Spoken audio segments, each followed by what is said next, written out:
ఆంధ్రప్రదేశ్ రాష్ట్ర రాజకీయాల్లో కృష్ణా జిల్లాకి ఒక ప్రత్యేకత ఉంది. ఈ జిల్లా నుండి కమ్మ కులస్తులు రాజకీయంగా విద్య, వ్యాపార, సినీ రంగాల్లో మొదటి వరుసలో ఉన్నారు. తర్వాత స్థానాల్లో కాపు, వైశ్య, యాదవ, గౌడ్ కులస్తులు ఉన్నారు. ఈ జిల్లాలో వ్యవసాయం ప్రధాన వృత్తి. ఇక్కడ వరి, చెరుకు, మిర్చి, పొగాకు, మామిడి పంటలతో పాటు కోళ్లు, చేపలు, రొయ్యలు పరిశ్రమలు, 3 చక్కెర కర్మాగారాలతో పాటు ఇండియాలోనే అతిపెద్ద ఆటో నగర్ విజయవాడలో ఉంది. ఇక్కడ బస్సు, లారీల బాడీ బిల్డింగ్స్ రిపేర్లు చేస్తారు. ఈ జిల్లాలో రైసు మిల్లులు కూడా చాలా ఉన్నాయి. సినీ రంగంలో కూడా చాలా మంది ఈ జిల్లా వారే ఉన్నారు. వారిలో ఎన్టీఆర్, ఏఎన్ఆర్, శోభన్ బాబు, సావిత్రి, కాంచన, విక్టరీ మధుసూదన్ రావు, కెఎస్ ప్రకాష్ రావు, తాతినేని రామారావు, తాతినేని ప్రకాష్ రావు, వేదాంతం రాఘవయ్య, కె రాఘవేందర్ రావు, వేటూరి, జాలాది, పర్చూరి బ్రదర్స్, విఎస్ఆర్ స్వామి లాంటి సినీ ప్రముఖులు, నిర్మాతలు, జగపతి, ప్రసాద్, అన్నపూర్ణ, లక్ష్మీ ఫిలిమ్స్, నవయుగ, పూర్ణ, సాయి కృష్ణ లాంటి ఫిలిం డిస్ట్రిబ్యూషన్ కంపెనీలు ఉన్నాయి. ఇక్కడ నుండి రాజకీయాల్లో కాకాని వెంకటరత్నం, మాగంటి అంకినీడు, మండలి కృష్ణారావు, కావూరి సాంబశివరావు, పిన్నమనేని కోటేశ్వరరావు, ఎన్టీఆర్, వంగవీటి రంగా, దేవినేని నెహ్రూ లాంటి అనేక మంది ఆంధ్ర రాష్ట్ర రాజకీయాల్లో పేరు ప్రఖ్యాతులు తెచ్చుకున్నారు. ఈ జిల్లాలో ప్రస్తుతం ఉన్న 16 నియోజకవర్గాలకి తోడు ఇంకో 4 నియోజకవర్గాలు పెరగవచ్చు. తెలుగుదేశం పార్టీ వ్యవస్థాపకుడు అన్న నందమూరి తారక రామారావు గారు ఈ జిల్లా నుండి వచ్చి పార్టీని స్థాపించారు. నేడు టీడీపీకి చంద్రబాబు నాయకత్వం వహిస్తున్నారు. రాబోయే ఎలక్షన్స్ లో టీడీపీ తరపున పోటీ చేసే అవకాశం ఉన్న వారి వివరాలు ఇలా ఉన్నాయి. జగ్గైపేట. ఈ నియోజకవర్గంలో ఒకప్పుడు ముత్యాల రాజు వంశీకుల ప్రభావం, రాజా వాసిరెడ్డి వారి ఆధిపత్యం ఉండేది. ఈ స్థానం నుండి ప్రస్తుతం శ్రీ రామతాతయ్య ఎమ్మెల్యేగా ఉన్నారు. 2 సార్లు గెలుపొంది ముచ్చటగా 3వసారి పోటీకి దిగుతున్నారు. సో జగ్గైపేట సీటు ఆయనకి గ్యారంటీగా వస్తుంది. అనుకోని కారణాల వల్ల కమ్మ అభ్యర్థిని కూడా పరిశీలించవచ్చును. నందిగామ. ఇది ఎస్సీ రిజర్వ్ నియోజకవర్గం. ఈ నియోజకవర్గంలో 1972 నుండి వసంత నాగేశ్వరరావు ముద్ర ఎక్కువగా ఉంది. ఆయన ఎమ్మెల్యేగా, మంత్రిగా, ఆప్కాప్ చైర్మన్ గా పనిచేశారు. తర్వాత దేవినేని రమణ మంత్రిగా పనిచేస్తూ అకాల మరణం పొందారు. తర్వాత దేవినేని ఉమా రాజకీయ వారసుడిగా వచ్చారు. ఇక్కడ నుండి తెలుగుదేశం ఎమ్మెల్యేగా లేటు తంగిరాల ప్రభాకర్ రావు కుమార్తె ఉన్నారు. ఆమె పనితనంపై పార్టీలో పూర్తి స్థాయి నమ్మకం లేదు. కానీ మంత్రి దేవినేని ఉమా అండదండలు పుష్కలంగా ఉన్నాయి. అందువల్ల ఎమ్మెల్యే సీటు గ్యారంటీగా వస్తుంది. మైలవరం. ఇక్కడ నుండి ఆంధ్రప్రదేశ్ మంత్రివర్గంలో కీర్తిశేషులు చనుమోలు వెంకట్రావు గారు మంత్రిగా పనిచేశారు. తర్వాత వడ్డే శోభనాద్రేశ్వరరావు గారు మంత్రిగా పనిచేశారు. ఇప్పుడు దేవినేని ఉమా మంత్రిగా ఉన్నారు. జిల్లా రాజకీయాల్లో పట్టు ఉన్న వ్యక్తి. ఆయనకి మైలవరం సీటు గ్యారంటీగా ఇస్తారు. ఇక్కడ నుండి ఆయన తప్పకుండా పోటీ చేస్తారు. తిరువూరు. ఇది ఎస్సీ రిజర్వ్ నియోజకవర్గం. ఇక్కడ నుండి కోనేరు రంగారావు 2 సార్లు గెలిచి రాష్ట్ర మంత్రివర్గంలో మంత్రిగా, ఉప ముఖ్యమంత్రిగా పనిచేసినారు. ఇక్కడ తెలుగుదేశం పార్టీ తరపున పోటీ చేసి ఓడిపోయిన నల్లగట్ల స్వామిదాసు గాని, ఆయన భార్య మాజీ జిల్లా పరిషత్ చైర్మన్ కి గాని పార్టీ టికెట్ ఇస్తుంది. నూజివీడు. ఇక్కడ వెలమదొర ఎంఆర్ అప్పారావు, కోటగిరి హనుమంతరావు, పాలడుగు వెంకట్రావుల రాజకీయ వారసత్వం ఉన్న నియోజకవర్గం. అంటే కుటుంబీకులు కాదు, నాయకులు, కార్యకర్తలు. ఇక్కడ నుండి 2014 ఎన్నికల్లో ముద్రబోయిన వెంకటేశ్వరరావు తెలుగుదేశం పార్టీ తరపున పోటీ చేసి ఓడిపోయారు. ఇకపోతే 2019 ఎలక్షన్స్ లో దేవినేని నెహ్రూకి ఇక్కడ నుండి పోటీ చేసే అవకాశం కలదు.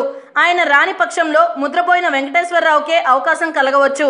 ఈ మధ్య కాలంలో కొంతమంది ఎన్ఆర్ఐలు ఈ నియోజకవర్గంపై తెలుగుదేశం తరపున పోటీ చేసేందుకు ఆసక్తి చూపిస్తున్నారు. గన్నవరం. ఈ నియోజకవర్గం ఒకప్పుడు కమ్యూనిస్టుల కంచుకోట.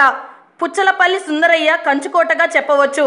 ఈ నియోజకవర్గంలో 1983, 85, 94, 99, 2009 ఇలా 5 సార్లు టీడీపీ గెలిచిన స్థానం. 2014లో తెలుగుదేశం తరపున పోటీ చేసిన డాక్టర్ వల్లభనేని వంశీ ఎమ్మెల్యేగా ఉన్నారు. ఆయన నిత్యం ప్రజల కోసం, ప్రజా సమస్యలపై పోరాడే వ్యక్తి. ఆయనకి ఇక్కడ ఎక్కువగా ప్రజలపై పట్టు ఉంది. తిరిగి 2019 ఎన్నికల్లో కూడా ఆయనే పోటీ చేస్తారు. గుడివాడ. ఈ నియోజకవర్గం 1983 స్వర్గీయ నందమూరి తారక రామారావు గారు పోటీ చేసి గెలిచిన స్థానం. ఇక్కడ టీడీపీ ప్రభావం ఎక్కువ.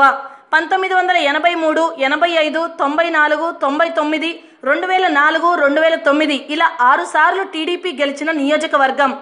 ఇక్కడ టీడీపీ తరపున 3 సార్లు ఎమ్మెల్యేగా గెలిచిన కొడాలి నాని పార్టీ మారి వైఎస్ఆర్సీపీ తరపున 2014లో పోటీ చేసి గెలిచారు.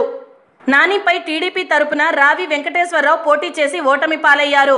ఇక 2019లో ఇక్కడ నుండి టీడీపీ తరపున బలమైన కొత్త వారికి ఛాన్స్ ఇచ్చే అవకాశం ఎక్కువగా ఉంది. లేని పక్షంలో రావి వెంకటేశ్వరరావుకి కానీ, అర్బన్ బ్యాంక్ అధ్యక్షుడు యువకుడు అయిన పిన్నంనేని వీరయ్య చౌదరి బాబ్జీకి కానీ టీడీపీ ఎమ్మెల్యే టికెట్ దక్కవచ్చు. కైకలూరు ఇక్కడ నుండి ఎమ్మెల్యేగా రాష్ట్ర మంత్రివర్గంలో పనిచేస్తున్న కామినేని శ్రీనివాస్ బీజేపీ టీడీపీ పొత్తులో బీజేపీ పార్టీ తరపున ఎమ్మెల్యేగా గెలిచి రాష్ట్ర మంత్రిగా ఉన్నారు.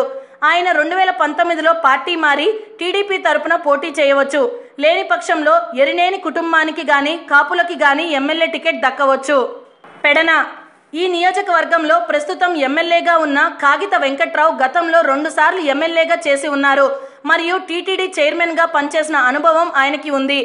అయితే ఆయన వయసు దృష్టిలో ఉంచుకొని కొత్త బీసీ అభ్యర్థికి కానీ, మాజీ ఎమ్మెల్యే బుర్రగెడ్డ వేదవ్యాసుకు కానీ ఎమ్మెల్యే సీట్లు ఇవ్వచ్చు. ఒకవేళ బుర్రగెడ్డ వేదవ్యాసుకి బందరు ఎంపీ టికెట్ ఇస్తే ఇక్కడ టీడీపీ ప్రజాబలం ఉన్న కొత్త బీసీ అభ్యర్థికి ఎమ్మెల్యే టికెట్ ఇవ్వనుంది. మచిలీపట్నం ఇక్కడ నుండి పేర్ని కృష్ణమూర్తి గారు రాజకీయంగా ఎదిగిన నియోజకవర్గం. ఆయన మున్సిపాలిటీ చైర్మన్గా, ఎమ్మెల్యేగా, మంత్రిగా పనిచేశారు. ఆయన కుమారుడు పేర్ని నాని 2 సార్లు 2004, 2009లో ఎమ్మెల్యేగా పనిచేశారు. ఇక్కడ కాపు ఓట్లు, పల్లెకారుల ఓట్లు ఎక్కువ. ఇక్కడ నుండి పల్లెకారుల నుండి పెద్దబాబు ఎమ్మెల్యేగా, మంత్రిగా పనిచేశారు. వారి అల్లుడు రవీంద్ర ఇప్పుడు మంత్రిగా ఉన్నారు. అయితే 2019లో టీడీపీ ఇక్కడ కొత్త వ్యక్తికి టికెట్ ఇవ్వనుంది అని రాజకీయ వర్గాల సమాచారం. లేనిచో రవీంద్రకి కూడా ఛాన్స్ ఉంది. అవనిగెడ్డ ఇక్కడ నుండి మండలి వెంకట కృష్ణారావు ఎమ్మెల్యేగా, మంత్రిగా పనిచేశారు. ప్రస్తుతం వారి కుమారుడు మండలి బుద్ధాప్రసాద్ ఎమ్మెల్యేగా, మంత్రిగా, తెలుగు భాషా సంఘం అధ్యక్షుడిగా పనిచేసి 2014లో టీడీపీ పార్టీకి మారి ఎమ్మెల్యేగా పోటీ చేసి గెలిచి ప్రస్తుతం ఏపీ డిప్యూటీ స్పీకర్గా ఉన్నారు. తిరిగి 2019లో టీడీపీ టికెట్ వారి కుటుంబానికి దక్కవచ్చు. పామర్రు ఎస్సీ రిజర్వ్ నియోజకవర్గం. ఇక్కడ నుండి 2009లో డివై దాస్ ఎమ్మెల్యేగా పనిచేశారు. 2014లో ఉప్పులేటి కల్పన వైఎస్ఆర్సీపీ తరపున పోటీ చేసి గెలిచి పార్టీ మారారు. కానీ 2019లో ఆమెకి టీడీపీలో ఎమ్మెల్యే టికెట్ రావటం కష్టం. కారణం ఆమె భర్తకి టీడీపీలో ఎమ్మెల్యే టికెట్ ఇవ్వచ్చు. లేనిచో బలమైన కొత్త వారికి ఛాన్స్ ఉంది అని పార్టీ వర్గాల బాగోట. పెనమలూరు ఈ నియోజకవర్గం 2009లో కొత్తగా వచ్చింది.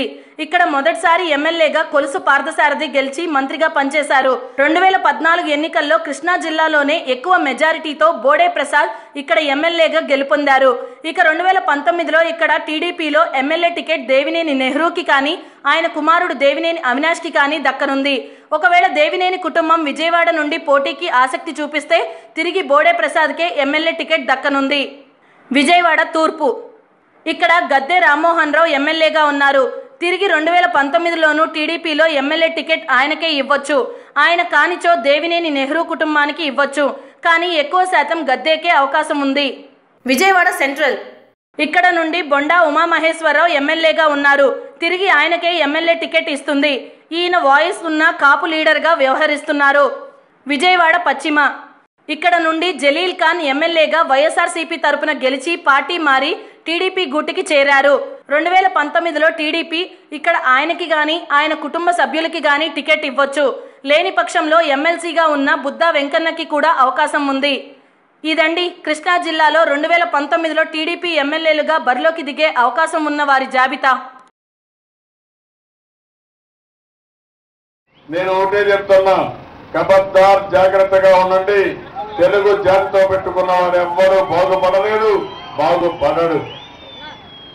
ఇంకో పక్కన ఒకప్పుడు అంజయ్య ముఖ్యమంత్రిగా ఉంటే ఆ రోజు రాజీవ్ గాంధీ ముఖ్యమంత్రిగా ఉన్న అంజయ్యను అవమానం చేశారని తెలుగు జాతి తిరగబడింది. అప్పుడే ఎన్టీ రామారావు గారు పార్టీ పెడితే ప్రపంచంలో ఎక్కడా జరగలేదు. 9 నెలల్లో పార్టీ పెట్టి గెలిచిన సంఘటన ఒక్క ఆంధ్రప్రదేశ్ జరిగింది. అది ఒక్క ఎన్టీఆర్కే సాధ్యమైంది. ఆ తర్వాత ఇందిరాగాంధీ ఎన్టీ రామారావు గారి వల్ల ఇబ్బందులు వస్తున్నాయని ఈయన మళ్ళా సినిమా ఇండస్ట్రీ పంపిద్దాం, ఈయన ముఖ్యమంత్రిని రద్దు చేస్తే ఈయన పారిపోతారని చెప్పి అనుకున్నది. ఎన్టీఆర్ మొండి మనిషిని తెలియదా మహాతల్లికి? అందుకనే మీరు ఆ రోజు చూస్తే బర్తరఫ్ చేసిన తర్వాత 30 రోజులు మీరు రోడ్డు మీదకి వచ్చి ఇందిరాగాంధీ మెడలు వంచి ఎన్టీఆర్ను ముఖ్యమంత్రి చేసిన ఘనత కూడా, చేయించిన ఘనత కూడా మీదే. ఇలాంటివన్నీ చాలా సంఘటనలు ఉన్నాయి. అది తెలుగు జాతి యొక్క శక్తి, తెలుగు జాతి యొక్క చొరవ. తెలుగు వారు ఇప్పుడు కూడా అన్ని విషయాల్లో ముందుకు పోతా ఉంటే, దేశాభివృద్ధికి ఉపయోగపడతా ఉంటే ఇలాంటి తప్పుడు పనులు చేశారు. ఈరోజు మా ఆడబిడ్డలు ఉన్నారు, మా అన్నదమ్ములు ఉన్నారు. తమ్ముళ్ళ మీరు చూడండి, ఎప్పుడైనా ఒక పరిపాలన అంటే ఆ పరిపాలన వల్ల మీకు లాభం రావాలి. ఆ పరిపాలన వల్ల నష్టం వస్తే అది పరిపాలన అని మిమ్మల్ని అడుగుతున్నాను. 9 ఏళ్ల క్రితం ఒకసారి ఆలోచించండి. ఈ రాష్ట్రంలో గ్రామాల్లో సిమెంట్ రోడ్లు కానీ, స్కూల్ బిల్డింగ్లు కానీ, వాటర్ స్కీములు కానీ, కాలేజీలు కానీ ఏది మీరు తీసుకున్నా అవన్నీ మన నాయకుడు ఎన్టీ రామారావు గారు ప్రారంభించారు. తెలుగుదేశం పార్టీ పూర్తి చేశాం. హాయ్ ఫ్రెండ్స్, మా టుడే టుమారో యూట్యూబ్ ఛానల్ చూసినందుకు చాలా సంతోషం. మీకు నచ్చితే లైక్ చేయండి, సబ్స్క్రైబ్ చేయండి, నచ్చకపోతే కామెంట్ చేయండి.